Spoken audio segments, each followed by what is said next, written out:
That's how we own it. What's going on, y'all? I'm Mysonne. And I'm Tamika D, Mallory. And this is Street Politicians, the place where the streets and politics meet. Wow, wow, wow. First of all, the Black Effect. Shout out to our homeboy, our good brother and friend, Charlamagne the God. Just watching the Black Effect already growing as Charlamagne's new podcast network, and us being able to this baby of yours, really, Street Politicians. I mean, I take a little bit of credit. You're watching us all grow together. This is what Charlamagne's been talking about. It's what we've been talking about. So it's so dope. Shout out to iHeart for giving Charlamagne the opportunity to partner with them, and then of course our dope family at iWomanTV for bringing us to you in living color. There is so much happening coming out of this presidential election. I think the internet has, I don't know, I'm sort of turned off from the internet because it's just been so much drama, and it's been so I don't know, it's like a lot of the trolling, I don't even know if it's trolling, it's the hate that you receive. It's you just got to think about it. When you think about who Donald Trump is and what he represents, and and him being the president of the United States, it just started going downhill. It just brings out the worst in everybody. Listen to me. My page is like a war zone. It is. Your comments, sometimes I go in, but it's like double dutch. Like when I go in, I gotta be like, if you go in there, you gotta be ready for war. Like I remember Amanda Seals posted something on my page, and she wrote one comment, and it was like 1,000 comments, and she DM'd me. She with that. But she DM'd me like, yo, they are relentless on your page. I said, look, it's like a jungle. This is World War III out there. Well, but so you set the tone for that by the way in which you represent yourself. So what does that mean? Because sometimes on your page, first of all, you get yourself into the most controversial topics ever, which you like to do because it does help you to be able to bring attention to some of the other issues, like the deeper issues involved in all these different scenarios. But it just be some stuff like, you know what, Mice, just miss it. Like, miss it sometimes. But why, though? If I miss it, I would miss it if somebody else was going to catch it. Yeah, but nobody else is going to get. The reality is, I know what it is. I feel like you put the rest of our lives in not danger, but you make us tired, because then we got to go in there. Then people be tagging me like, yo, do you see what he said? And I got to go in there and fight with people. Then sometimes I got to go in there and fight with you. It's a lot. Your comments, it's really serious. In my comments, if you go in there and say it's like that on your page too. If you say something bad about me, some days I don't have to say anything because the people just tear folks up. But I just think during this election and all of the things, I think it was just way different. I just think that the level of the Russian bots and trolls that came out of nowhere that just were coming. But these people are not all just bots. Now they may be trolls, but they're not all just bots, because I know for sure, and you've done it too. I press the little request thing and let people in to get their perspective. And a lot of times, even somebody that called me a bedwench one time, I let him into my page and let him tell me his feelings. He was a real live person. And unfortunately for me, yes, there are women who come on my page who disagree with me. A lot of times it's the same hate and broad. As far as I'm concerned, it's somebody I know that created a fake page and they saying things that they would never say to my face as their real self. Say that. Right. So they want to make a page so that they can say it. But it's cute. You paying attention to me. I get it. But, it was a lot of black men. Like, I got to tell you, of course. And, maybe, listen, I'm sure white people and white men also trolled me, right? And I see that. But it doesn't bother me in the same way when I see a brother challenging me, asking, why weave in my head, and, you ain't a real black woman if you wear weave. Mind you, it's people that have natural hair that don't do what we do every day. So I don't think that you can determine people's authenticity based upon what they wear or whether they on a stripper pole at night. And everybody has the right to care about their community. So I had that. I told you I had the bedwench comment. I get called a bitch on a regular basis. Throughout this election process, the level of division that has been aired out on social media among people in our community has been really painful. And so today's topic is social media, is it a friend or foe? Because, you know, we love it, but then it loves to hate us sometimes as well. And social media causes young people sometimes to commit suicide. It causes breakups in families. It causes a lot of stuff. I was just watching just not long ago where Safari and Erica Mena was like they were fighting on the internet and he was talking about he was a bachelor and he had to come back and say he apologized. I don't even understand why y'all's personal business was on the internet to begin with, that you even needed to apologize to the entire world. What happens is, I think with the internet, it's too easy of access, right? I think back in the days, all of our ancestors and the civil rights activists and actors, they had something to say. They was thinking shit, and they be in their room, and they be cussing, right? And they be like, you ain't gonna go out there and say that on the stage. And they got 10 minutes to think about it. But when you in your room, and you pissed off, and somebody that said something about you on Instagram, and you can immediately respond to that, and you probably got a couple drinks in you, like it's a very dangerous situation. Like you gotta talk you know how many times that I gotta talk myself off a ledge? Delete it. I'll be right. This is my new thing is I just write full comments. I say SM this and that and F you and this and that, and then I just delete it. Because I wrote it. I just say I wrote it. Even though I don't send it, I started telling people to shut up. Yeah, I tell you to shut up, but I'm so the respectfulness. See, the thing is, when I was the old Mysonne used to be like SMD. SMD. You know it. You used to say the full word. Yeah. The new Mysonne writes SMD. No, I don't say SMD. Used to say the whole thing. No, I invite you to the Frank stand. Oh, no, I was gonna ask you the eggplant. That's what I see you and Omar. Put the eggplant up there, or I say you are welcome to go to the Frank stand. Whoa, you know what I'm saying? So this is my new thing. I don't really engage, and I say it very politely. I say, yes, brother, thank you. You're welcome to go to the Frank stand if you want to, and get a couple of Franks, as many as possible. See, that's what I'm talking about. It's just that. Then you know what they do? They do come nothing. to my page. No, and what they say, do is they you keep need to typing. Go get your dude. They go like this. Mysonne from over there because he telling people, They go like this. They sit there. They be keyboard killers. They go to their room and they get their fake gun and they put their war paint on. They put their sneakers on. They get a knife and they go sit in their right next to the basement. keyboard and they be like this. I'm gonna kill you. Yeah, I'm gonna kill you. Yo. This and that, and they don't even go. Half of these people, they don't go outside. They don't. We never see them anywhere. Yo, I got so many beef with people, and I'm everywhere, and everybody I see just give me hugs and kisses, and they be like, "Yo, I love what you're doing," but the internet will make you think there's a million people that's trying to kill you. It really, to me.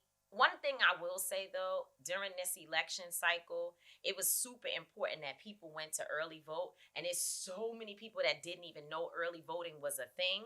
And I think we did a really good job, alongside all of our allies. Shout out and to folks us that we work with. tour, man. Yeah. Like that tour was instrumental in election. Right. And I don't think nobody, because when we look at the states that we visited, it was swing people states. Turned out. And if people turned out and you seen how it reflected in the election. You know what I'm saying? Yeah, so it was very instrumental. And it was a nonpartisan election. I mean, a nonpartisan get out the vote tour, call state of emergency. Our slogan was, if y'all don't vote, they will kill us. And that's real. And there was so many people on the Instagram like, yo, why y'all trying to fear-monger people. And I'm like, no. Well, but fear-mongering happens every single day. Yeah. And I think the Democrats, the Republicans, it doesn't matter. They all use fear-mongering. Sometimes fear-mongering is called truth-telling, right? It's really forecasting for folks what could happen if we don't take action. But what I will say is that based upon the campaign that we use, so this is when social media was a friend to us, we were able to get over 100 million people, and I'm not saying just us, but the collective effort of everyone who was out there, the Roland Martins, the Angela Rise, and just all the people, Linda and Angelo. And by the way, we have to give a shout out to Woke Vote, our partner. Oh, shout out to Woke Vote, Dwana Thompson, and Mill and the entire crew. Rashida and Tristan. Yes, everybody. They listen. And dopest people in the world. Woke Vote. Woke Vote. You have to go follow Woke Vote. But the collective work of all of us telling people to go vote early had me a little shook, because on election day, when we were in Michigan and other places and we were like traveling around, going to the polls, we were like, why is there no one online? But come to find out, people had already shown up. And guess what? Michigan not only showed up, they showed out for sure. So, you know, it is definitely a friend and a foe at times, but that foe period can be really, really dark. And you have to really, you said something like social media is not real. You have to tell yourself. But it's really not real, Tamika. I promise you it's not. It's real because it has power. No, but the thing is, it only has the power that you give to it. Right. Well, that's true. You understand what I'm saying? What I know, right, is that every time somebody says negative things about me on it doesn't affect me. It doesn't stop me from thinking what I say. It doesn't. We'll talk about that another day. Listen to me. Do you ever see me stop talking? I see you. You know what I see you do? What? I don't see you stop talking to. In other words, I don't see you get to a point where you don't use your platform. But what I do see you do is stop talking to all the humans around you and spend too much time focused on that phone and having your energy into responding to messages and going back and forth with people. And if it's not bothering you, if it's not as important, then the human interaction would not be impacted so much by your relationship to your cell phone. Well, I don't think it's the human interaction is affected by the relationship. It is. I'm telling you. I think it's a time and place, right? I think social media has become a way that we have galvanized our voice. You know, we're on the front lines and we do the work in the streets, but I think social media has amplified it, right? So I think when we're in periods that I know that our voice needs to be amplified, or I know there are specific subject matters that need to be talked about regardless, and I'm gonna get, and I know I'm gonna get pushback. People with 2 followers, just going in, but what I do appreciate, but you see the engagement. I appreciate you gotta give that, even if it's a troll, even if it's a bot, they say things that provokes conversation, and your response is there as well. So somebody who's reading it who may be misinformed by the first comment will therefore see a follow-up. Still, I think we have to be careful with how far we go down into the rabbit hole. And that brings me to my thought of the day, because this is something that I am literally really just trying to understand. Why do people follow folks that they don't like? I don't understand. You follow me and you come to my page every day to complain, to talk about me, to say that I'm a sellout. I'm paid by the Democratic Party. By the way, the Democratic Party, they were staying as far away from me as possible during the election process because we too radical. You know, towards the end, when I think people began to realize that they needed voices like mine and yours and others, they came around. But the establishment, if you will, of the Democratic Party, that's not my crew. Those people don't, I'm too radical. Matter of fact, we got kicked out of a debate and they put us on the block list. They kicked us out, put us on the block list. Because we screamed at De Blasio, fire Pantaleo. Dragged us out. We got they dragged me out a little bit. We got Pantaleo fired though, so Pantaleo got fired and De Blasio got his ass off of that presidential. You're out of here. You need to fire the cop in your own city before you go try to be the leader of the cops across the country. Amen. But anyway, that's a whole different conversation. But I just don't understand why people be on my page. But let me tell you what it is. Don't mess with me. Let me tell you what it is. What? So let me break it down to you. There's a guy that was following me, right? He was writing all types of crazy stuff. Did videos, boom, boom, boom. I DM him. I'm like, brother, what is your issue with me? He's like, you don't have an issue. Just call me. So I got on the phone with him. And he was like, oh my God, I can't believe you're really on the phone with me. Mm-hmm. He said, I can't believe. They be fans. He like, you're really here. I'm like, bro, what are you talking about? He said, yo, I swear I'm never going to say anything bad about you again. But then that's a lie, because he talks about me too. But what I'm just trying to tell you is that is the original premise. This is the original premise. We've seen other situations which we won't talk about on air, as when you seen people that were in different positions that was talking about how they was fans and they seen you at BET Awards and you were supposed to be doing this with me and all this. People they become fanatics. They really want to be fans and friends of you. They want you to just engage them.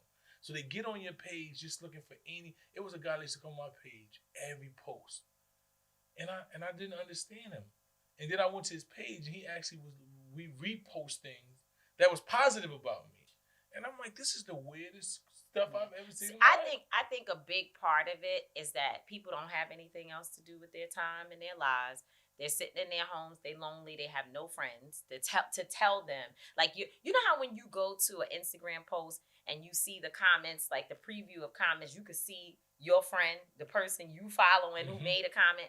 There's a girlfriend that I have that she's on everybody's comments. And because she's my friend, I contacted her to say, I just want you to know that you are in everybody's comments talking. And I keep seeing it. And you know what? She stopped because she was like, dang, I didn't realize. Yes, you on this one comment trying to, and what she was doing was trying to get noticed by celebrities, right? So she'd go on the celebrity pages and just be talking all the time. And it's a sickness. The internet can turn into a sickness. And if you're not careful, even a person who is stable in terms of, you got a family, you got income, you got all of that, you can get sucked into it in a way that it actually damages. You have to decompress. You got to. It can damage, but it can actually damage your brand, which brings us to the branding expert that we have coming up. I'm so super duper excited to be talking to a queen, somebody who is a trailblazer and just a leader in the branding and social media influencer space. A marketing strategist and all those good things. You say she's a czar in the hip hop world from a business perspective. Definitely she is. Yeah, so we're going to be talking to our dear sister Karen Civil today. We're going to get some jewels from her. The CEO. I just in awe of Karen Civil. Like, she didn't probably remember the first time that I seen her, but from the first time I seen her, I just watched her continue to just elevate, man, and connect herself. It's different, like our manager and our brand expert, Latoya Bond. The way she bonds with us, it's not just work. You understand what I'm saying? And that's a special. The way she bonds with us. Latoya bonds with us. Yes. You know what I'm saying? She call you and make sure you all right. She got an idea for you. She take your ideas and she take it to the next level. That's what the brand expert's supposed to do. So we got our own Karen Civil. But I have to give some love to the bond in the family is actually the man, the James Bond. Listen. You know what I'm saying? And his name is not. You listen to the name, James and it fits Bond. him. He's the Black James Bond, man. It's my guy, man. I don't like a lot of people, but James is my guy, man. But Karen Civil is gonna be here with us, and we're gonna get some jewels from her. We're gonna listen to her and understand what does she think about the climate of what's going on the internet and these trolls and these clout chasers and cappers. And then in our activist segment, we're going to be talking to Letetra Widman, who is the sister of Jacob Blake. Every single episode, we're going to try to talk to an activist that's on the ground or somebody, even a family member, and just continue to elevate voices. Black media is super important so that our stories can be told properly and our people can get the right narrative from the right places. That's street politicians. And if we don't tell it, who's going to tell it? Who will? That's how we own it!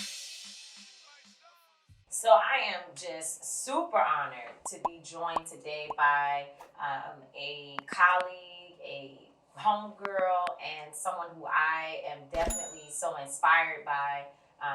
She may not know it, but I look up to and admire Karen Civil. I'm so happy to see you here, sis. Thank you so much for joining us. Yes, thank you.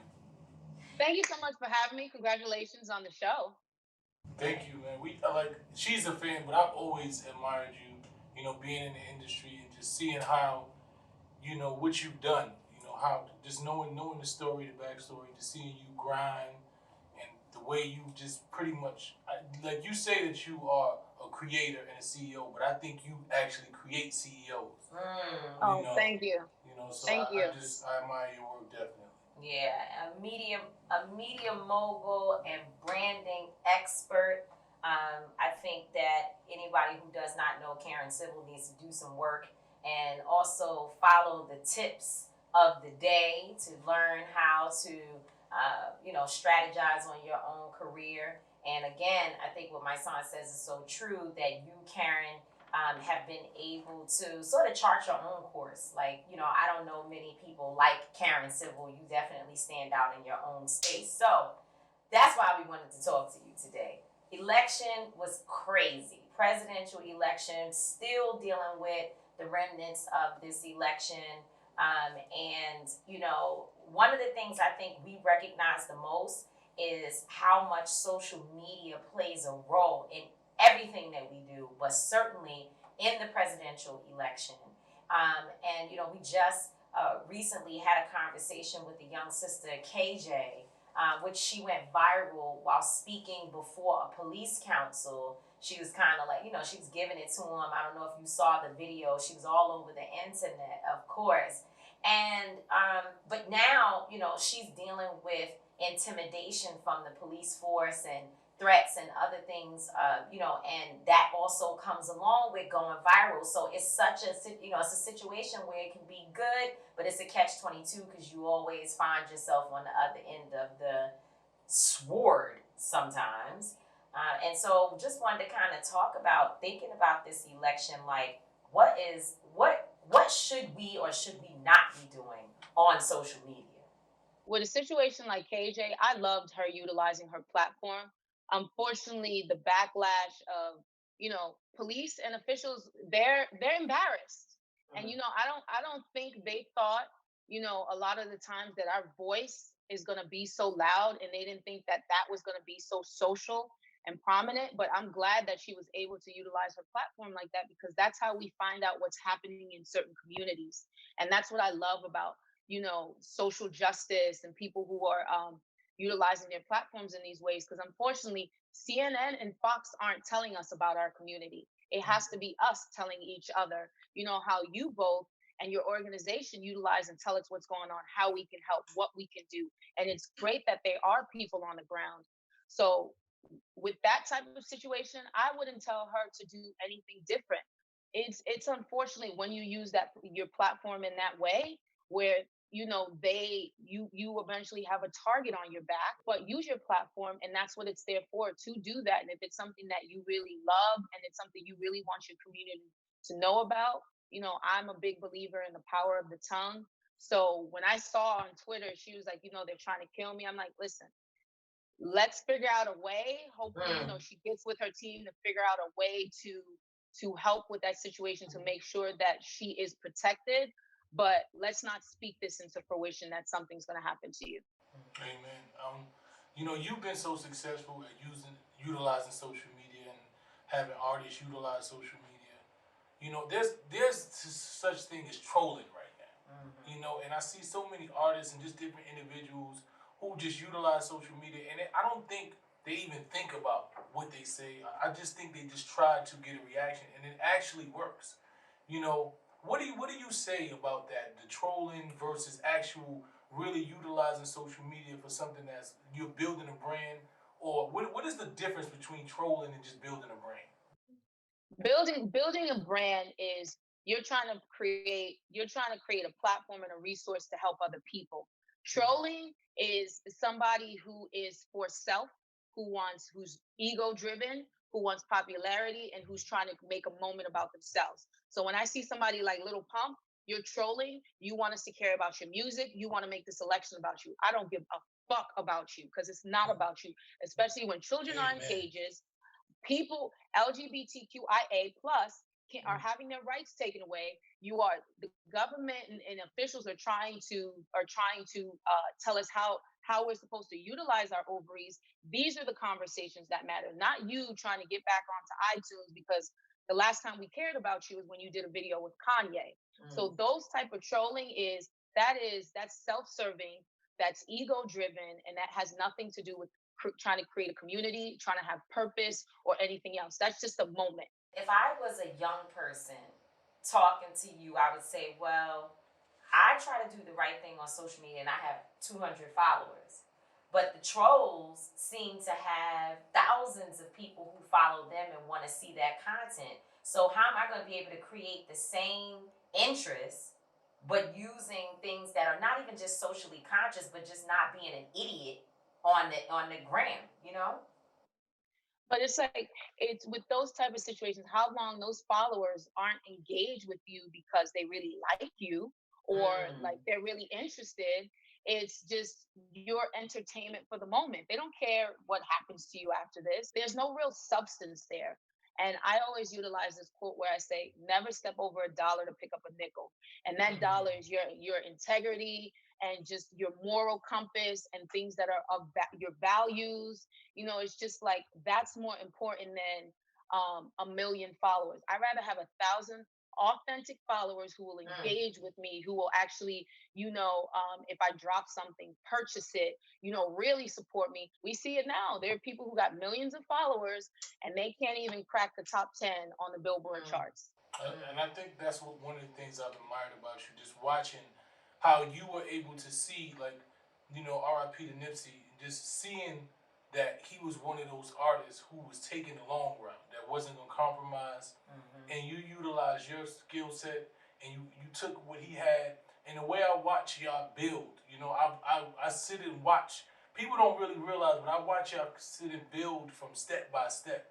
The same thing you did with YG, like y'all, you built with them. It's longevity is the conversation and things people should strive for. When I look at like Nipsey and YG, they're built from a different cloth. They understand street codes and they have ethics, and then they come from, these are real upstanding black men who just understand and have morals. And it's just like, I'm not about to be on this internet and be goofy.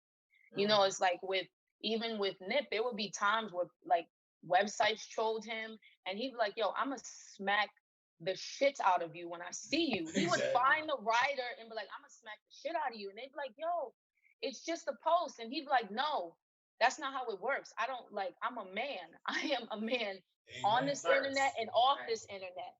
So you're not gonna play with me in that manner. So that's a lot of the time is now, certain people don't have guidance and they're so driven by fame. But it's like once you have it, what keeps you there? What continues to make you stay in that place is just like, okay, you troll to get your way here, but what's the substance behind it? Why are these people following you? Why should they engage with you? Nothing comes from it, and eventually it's going to dwindle off. The thing is, people think followers are fans. Right. No. Right. Followers are not your fans and they're not your consumers yet. They follow you because it's free. Right. And sometimes it's their trolls too on your page. Like you got a bunch of trolls. Exactly. So it's like you have to figure out a way to turn those followers into to people who are engaging, turn that engagement into your fans into consumers. Right. So those steps a lot of people don't take. They just be like, I want to be a troll, I want a certain amount of followers, and they feel like that's all that's needed. But that's not going to keep you that's not going to keep you in the kingdom. It's going to have you right back in the valley. Let me ask you this question, and by the way, you dropping gems that I hope a lot of young folks listen to, because they're caught up in the numbers, and the numbers, as you said, are not always real.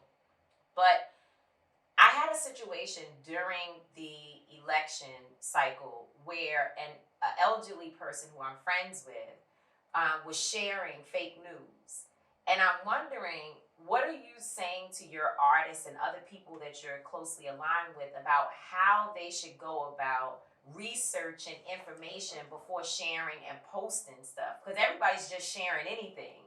Meanwhile, some of it is coming from Snopes.com and whosmamadidit.net, and it's misinformation that's getting out there that actually influences things like an election. It's honestly having conversation with people, and it's just like, listen, this information you're spreading is inaccurate.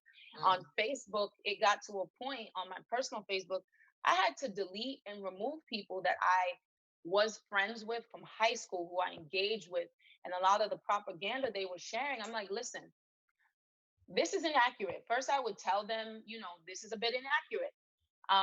Then they'd still continue to share it. And I have to remove myself from that situation because I don't want to keep seeing it. And it's like, you can engage and have the conversation and tell them and present it to them. But sometimes people now are in this space of a conspiracy theory sounds better than the truth. It's okay to, check your ego and say, you know what? I'm not an expert in this space. Let me go to an expert and ask, is this true? Does this make sense? Can I borrow your ear and get an understanding? it's okay to be humble or to ask for advice and to understand that. But I just really hope people understand that the same way we respect the doctors and the lawyers respect, people in this political climate who are fighting for us, who are doing certain things. I'm happy, I did a protest, I made a sign, but again, it doesn't put me to the same level as you. And people got to understand and respect that too. I want to ask you this last thing and then let you go. This idea of clout chasing, because I hear people tell me I'm clout chasing sometimes, and I'm like, okay, I am the clout, but whatever, and the chase, So I'm just trying to figure out what is the balance with this idea of clout chasing. Is it that something that everybody has a little bit of it, or is it just something that people throw around to be able to avoid dealing with whatever the real issue is that's being discussed? Because that's what I usually hear, is that if I come out and speak against a product, a brand, then they'll be like, oh, you just clout chasing and trying to get acknowledged. Okay, so I'm gonna use this as a reference. When it comes to both of you, there's no clout chasing. You've been doing this for so long and setting examples, whether people understand it or not, whether you were making $1 million or not, or whatever the case may be, you're doing this because you care about our people. And this is a known fact. You're really in the streets handling stuff, literally moved, you know, to an area to make sure that I need to protest and be there because I don't want to be getting off a bus, a plane. I need the people to know I am on the ground and I'm here for you. And this is not even you telling me this, it's me witnessing it and seeing all the stuff you're doing on social media with your team. Beyonce acknowledges you. You know why? Because she sees the work you're doing. You didn't go to the booth and say, yo, drop me in this 16 real quick. Sure didn't even know. You didn't ask for that. Because you have people engaged and who want to hit you, and it's just like, yo, what's going on? I want to be a part of what you're doing. The thing that works for you is you're not running to people. They're coming to you because they see the work that you're doing is very authentic and it's you. That's what separates you from other people who are out here clout chasing, because all of that is very self-serving, that is driven by ego. You are driven by love and purpose and change and progression for the community. Those two don't add up.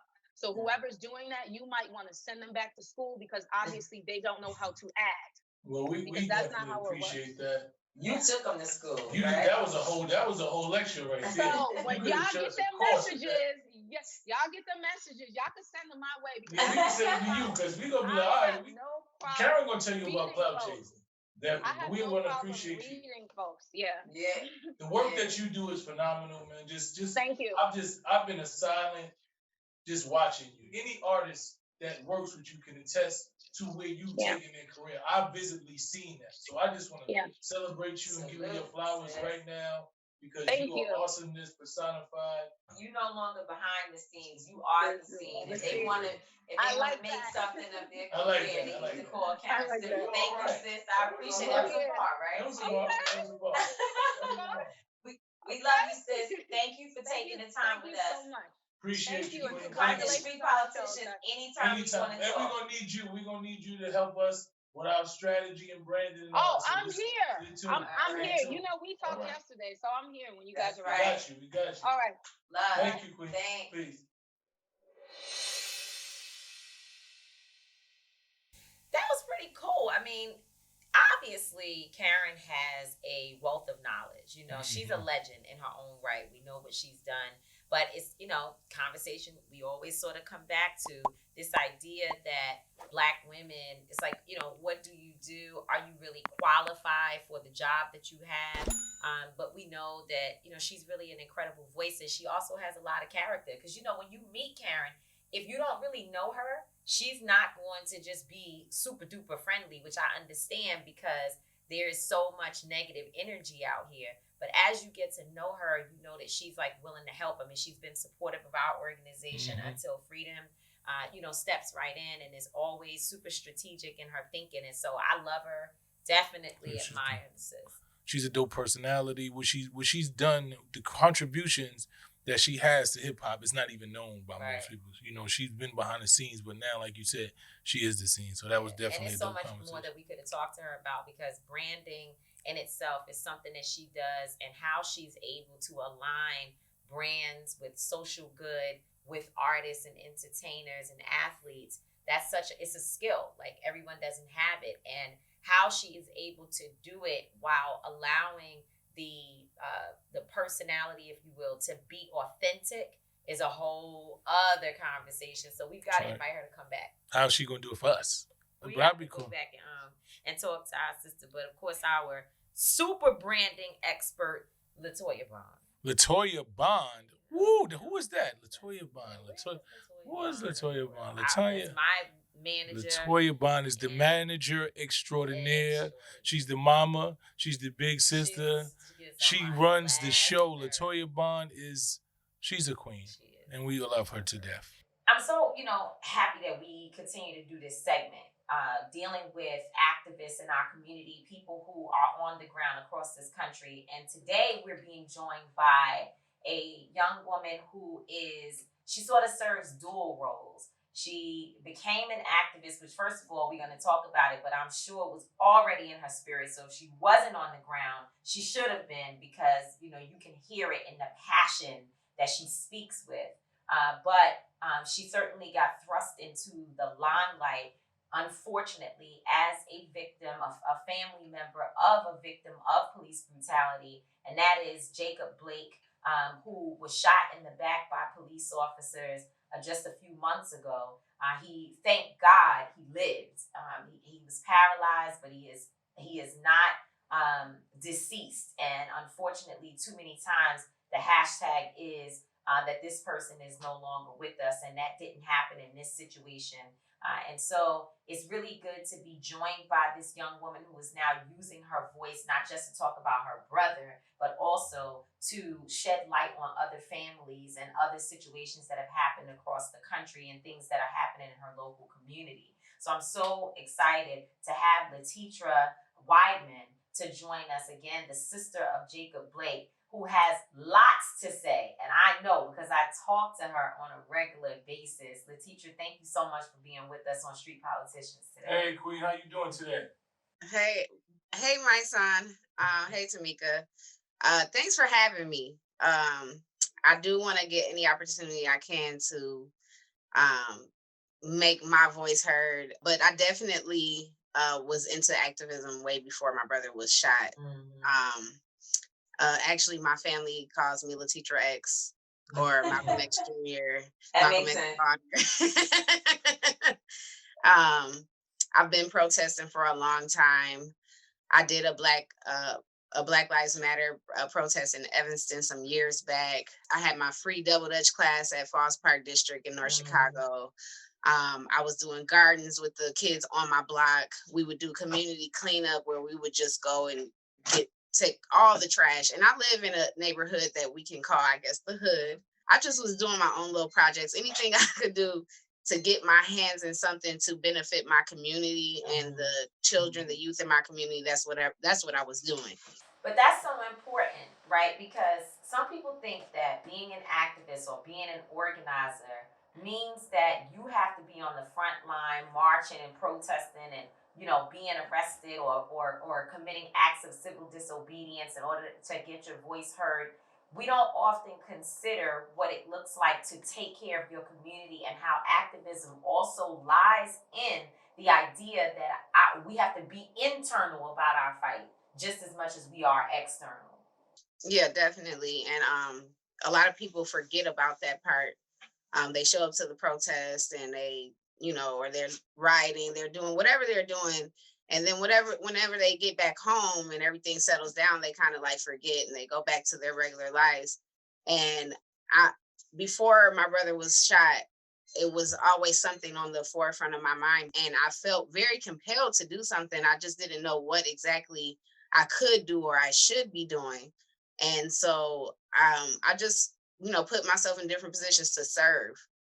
Actually, how I started doing the Double Dutch program, I was serving elderly people at a park opening in North Chicago. And the treasurer of North Chicago walked up to me and he was like, "Who are you?" And I was like, "Oh, I'm just Letetra." He's like, "What do you do?" I'm like, I'm a barber." He was like, "I need somebody to do a free program at my park district." I was like, "Well, I'll do it, but if I do it, I need a favor from you too." And he was like, what's that? I said, I need funds to do a free Black History class in North Chicago for the kids. I'm all with the, activities, physical activities, but these kids need to learn their history. And he was like, okay, we got a deal. So that's how I ended up starting the Double Dutch class at Foss Park. And I thought Double Dutch was a great idea because we used to, back in the day, you ride around in a Black neighborhood in the 90s and the 80s, everybody was playing Double Dutch. Right. These kids nowadays, they're on their cell phones, sending pictures to boys and stuff. They're so hooked up in that stuff, they don't even go outside and really enjoy being a kid anymore. So I was like, we got to bring that old school stuff back. And, and I think Double Dutch was a great way to do that. It sounds to me, what I'm hearing, and after meeting your father, Jacob Blake Sr., who I think is an incredible voice, strong, passionate group of people you are. And I hear you talking about your community work, cleaning up the community, working with young people, Double Dutch, being an activist in your own right. And then I see what your brother was doing that day, going to de-escalate a situation that took place in our community. That's exactly what we ask our men and just people in the community in general to do. You hear there's a problem, step in and try your best to stop it from becoming a bigger problem. And in turn, the way he was thanked, if you will, by the police and the authorities was not only to shoot him and almost kill him, but then to try to criminalize him afterwards. Yeah, and we definitely are calling for Black people to hold themselves accountable for our communities. Definitely. We have to police our own communities. We have to run for seats in our own cities and states. We have to get out and vote for these people that run. We have to represent ourselves. We have to look out for our own children. We have to look out for our own dollars. We have to spend our money in our communities, and we have to stop letting our money leave our community before it circles even one time in our community. So we definitely need to hold ourselves accountable. We could sit and talk to you all day. We're definitely going to have you to come back. Thank you so much for being with us today. We appreciate your voice. We know what you're doing, and you have a home at Street Politicians anytime you want to come back to give us an update on what you're doing in your local community and nationally, because you said you're going on the road with Until Freedom. That's right. Yes, I'm waiting for you to call me to do my internship or whatever I got to do. That's right, internship. Go ahead and get it started. My love, tell Big Jake that I send my love. That's my guy right there, Big Jake. And our prayers and everything is with your family, so we appreciate you. Thank you so much. Thank you for having me. Love you guys. Talk to y'all soon. Right. Thanks. Peace. Take care. Bye-bye.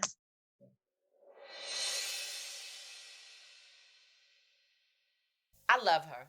I mean, she's super. Listen, she was getting ready to fight me in New York. I don't think she was going to fight you. The other girl was going to fight you. No, but even she, and I don't mean it in a negative way. I think Letetra is amazing. But she had a real passionate speech. And if you listen to her, she's deep, super deep. Super deep. But she was, going to give her I Have a Dream speech during a march where we only rallied, where we only had a little bit of time. So Tina the Tiger. Glad that we were able to give her an opportunity. It makes sense now to learn that she's actually a poet. It's so much about these families that we come into contact with as a result of, some tragedy. And then you find out about the greatness of Black folks all over the place. And it's sad that that's how we're being connected. And our family just continues to grow. You think about Sabrina Fulton. You think about Constance Malcolm, the mother of Ramarley Graham, Tamika Palmer. It's just too many names. Gwen Carr. It's too many names. Sean Bell's family. And now the Blake family, Jacob Blake Sr., as you said, he's such a dope guy. And I'm happy that we're able to provide Letetra with a platform. And we got to do more with her. Definitely. She's going on tour. You heard her. So you don't get it. I don't get it. You never get anything. That's why I have a segment called I Don't Get It. Because I don't get it. So I just want to know this. What I don't get is, why do dudes that really don't have money flash money on Instagram? Dudes that really don't have, how do you know they don't have money? Because, let me give you an example. We have Adrian Broner. Adrian Broner has money. Adrian Broner has a lawsuit, right? Mm-hmm. He doesn't pay the lawsuit. The lawyer asks him, what happened to the money that you had on Instagram? I seen all the money. He said, oh, some of my friends sent it to me. Somebody lent it to me. Now, if you have all this money, pay the lawsuit. Yeah. But if you don't have the money, don't pay the lawsuit. Then don't floss it. Like, it's not even common sense because you put Instagram. This is what I'm trying to tell you. Instagram is so dangerous.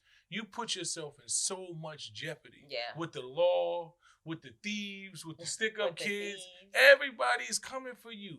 Now you don't put money on Instagram. That even if you do got it, you a target. But are you talking about just money as in cash, or you talking about people? Because there's a lot of flaunting that goes on the internet in general. Cars, clothes, all that, and then you find out people don't even own the house that they're taking pictures in. It's called capping. They call it capping. Or as Karen Civil says, it's clout chasing because it's all self-serving. It's about your ego. Yeah, man. I just really don't get it. I don't think that people are taking the time to even think. Like, if people are hungry, you got Instagram, and most people don't got no money, and you putting wads of money, 10, you counting out 20, 50, $30,000, you make yourself a target. Now, I guess some people see it as motivation, some people see it as something else, but when somebody don't got nothing, they gonna try to take it from you. You understand what I'm saying? You put yourself in harm's way. I really don't get it. I've never been a person to do it. It's people that do it. And not saying everybody's bad to do it, but I personally don't get it because I've never seen how it really benefited anybody. Everybody that I've seen do it have got themselves in situations, somebody trying to rob them, somebody trying to extort you. Or the courts want their money. Dudes is doing it. They selling drugs and the feds is knocking on their door because they done seen you put, you know how many times dudes I knew was in the streets hustling because, I'm still privy to knowledge in the streets. Dudes I knew was in the streets doing wrong, and I seen them That's past tense. Oh, no, I'm saying I knew. I was, I just, even though you're not in the streets, you still got your ear to the streets. Okay. You know what I'm saying? So while I'm trying to talk them out the streets, I know they still in the streets. So I go to their Instagram page. That was like a mop. Listen, and a bucket, and it listen, was like, listen, man. The gangster but woke it. You know what I'm saying? That's what it is. So at the end of the day, I know you in the street. You know you in the streets doing wrong, and you putting $100,000 on Instagram. Well, and they got the nerve to say, why the feds come snatch you? Yeah, that's the scam. And actually, who told on you? You told on you. That's the scam. Ain't nobody else tell on you. People wearing this stuff that they purchasing through a scam. And then when you ask them, like, well, how did you get that? Oh, I can't talk about that. You told everybody on the internet about it. So obviously you can talk about it because everybody knows it. And the people you scam, they know it too. But I don't get that one either. I don't get it I will say that, unfortunately, I have to bring it to a social justice sort of conversation that poverty has created this sense of it's like a drought. Like, people are hungry, and they want to experience. They want to be seen in a sexy, suave, positive light. So they go on the gram, which is the only place that most people even pay attention to you. The gram is not real life. No, it's not your real life.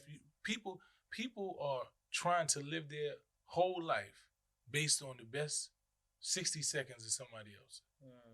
Just imagine that. They're looking at 60 seconds of somebody's life and they say, you know what? That's how I need my whole life to be. Their life ain't even like that. Right. Don't get caught up in the gram. Don't get caught up in the clout chasing. Don't get caught up in the fake money and the money that they don't borrow from their friends. Please don't use clout chasing because it's so oversaturated. But that's what it is. No. What is it called? Faking the it's funk. capping. It's called capping. Faking the funk. Front. Front. That's what it's called. That's the old school. Front. You mad old school. I am old school. It's you fronting, son. You fronting. Well, it's good that, I don't know, this conversation today is really good. And I want to clip pieces of it and make sure that some of the young people in our lives, some of the young people that I know, get an opportunity to hear from somebody like Karen Civil, who was really breaking down the difference between being a troll, self-serving, and being an actual brand, and what it takes to be able to differentiate the two. She said you need substance, or else you'll be running around. You'll be a one-hit wonder. And I thought it was a real good episode of Street Politicians. The Black Effect also being carried by iWomanTV. Cat Trigg, our heart and soul of the Street Politicians brand. Yes, and we appreciate everybody for tuning in. Once again, thank you for tuning in to Street Politicians. We don't always agree. We didn't do too bad. We've been doing better. All right. We might not always be right. You might not always be right. I might always. That's why I said we, because I'm usually right, usually wrong. Right. We might not always be right. We might not always be wrong, but we always are going to be authentic. Peace, y'all. That's how we own it.